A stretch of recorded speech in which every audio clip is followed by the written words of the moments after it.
جی بسم اللہ الرحمن الرحیم، بہت شکریہ۔ رحم دلی آپ یوں سمجھیں کہ حضور نبی اکرم صلی اللہ علیہ وآلہ وسلم کی بعثت کا مقصد جب بیان ہونے لگا تو اللہ رب العزت نے فرمایا کہ وما ارسلناک الا رحمتا للعالمین۔ اور یہ جو وما ارسلناک اگر الگ الگ ہم ترجمہ کریں تو نہیں بھیجا آپ کو، وما ارسلناک آپ کو نہیں بھیجا، الا کے ساتھ اس کو پابند کر دیا، محدود کر دیا، معنی کو مخصوص کر دیا،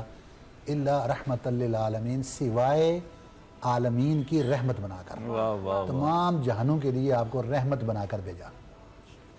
اللہ رب العزت کی ذات خود کہتے ہیں کہ 100 اگر رحمت کے درجے کیے جائیں، سٹیپس کیے جائیں، تو ان 100 میں سے صرف ایک رحمت کا درجہ ہے جو اللہ رب العزت نے دنیا کے اندر بانٹا ہے، اور 99 رب نے اپنے پاس رکھے ہوئے ہیں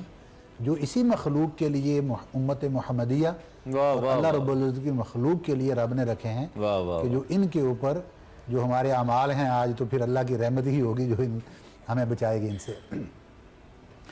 اب آپ علیہ الصلوۃ والسلام جب اس دنیا میں تشریف لاتے ہیں تو اب یہ سمجھیں کہ اسی صفت کی بدولت یہ اسلام کی اشاعت ہوتی ہے۔ بالکل،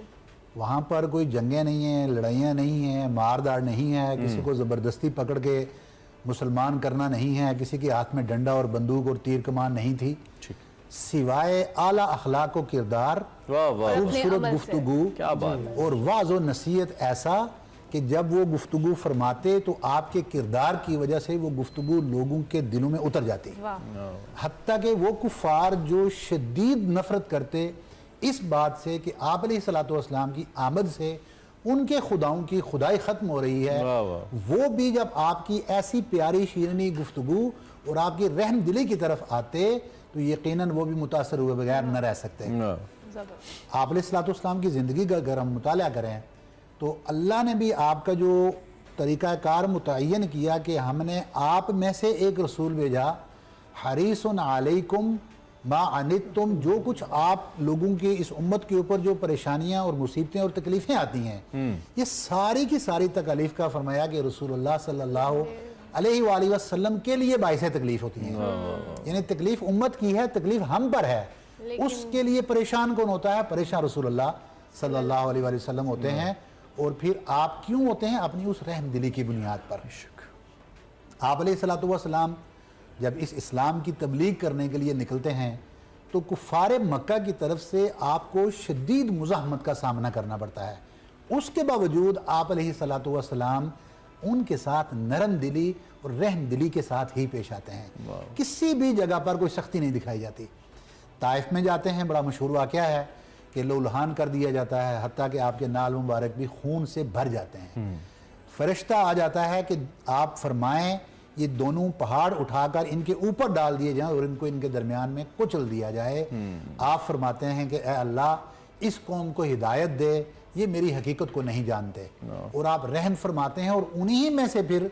کعبے کو پاسماں ملے، اور کیوں کہ وہ آپ علیہ الصلوۃ والسلام کی وہ رحم دلی تھی۔ آپ علیہ الصلوۃ والسلام